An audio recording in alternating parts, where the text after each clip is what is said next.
Le cas Madoff et ses 50 milliards de fraudes ont-ils balayé nos derniers doutes sur la nature du pouvoir aux mains des maîtres du monde?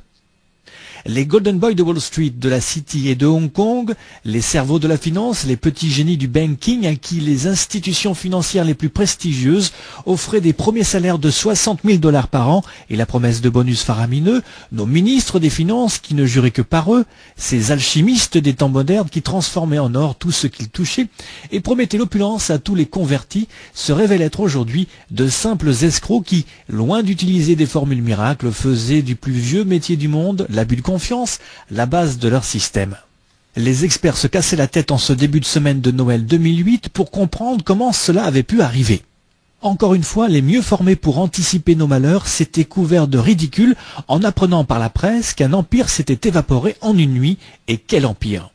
Bernard L. Madoff Investment Securities LLC était une des superstars de la sphère financière globale. Ses patrons se targuaient d'avoir payé des bénéfices supérieurs à 8% par an pendant 72 mois consécutifs, un record.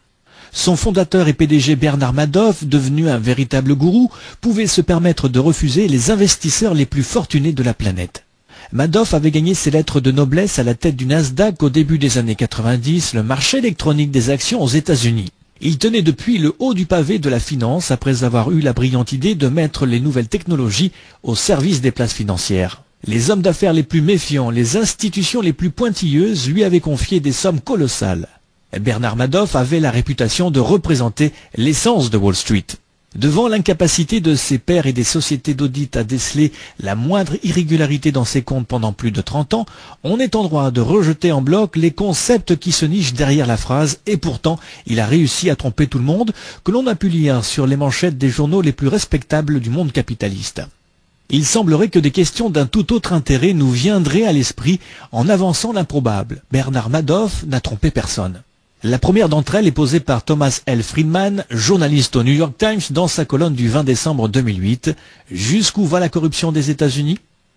Et la première question posée, d'autres montent inévitablement au créneau. Celle-ci par exemple. Comment est-il possible que des firmes comme Bear Stearns, Lehman Brothers, Northern Rock, Fannie, Freddie et AIG ne soient pas ce qu'elles disaient être?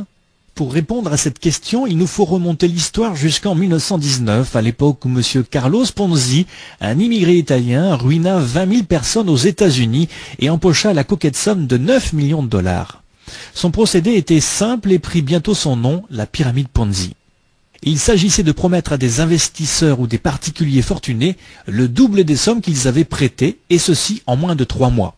Ces retours faramineux étaient payés par l'argent de milliers de nouveaux clients à qui Ponzi avait promis la même chose, mais qui hélas n'eurent pas la chance des premiers prêteurs qui surent se retirer à temps et qui eux firent de très bonnes affaires.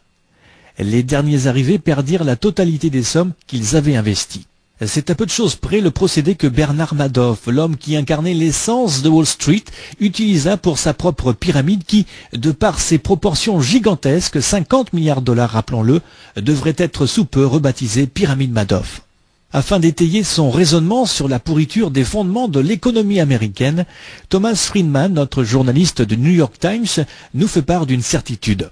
Le plan Ponzi de l'illusionniste Madoff semble être l'ultime partie d'un plan du même nom, mais tout à fait légal lui, mis en œuvre par Wall Street et soutenu par les administrations Clinton et Bush, père et fils.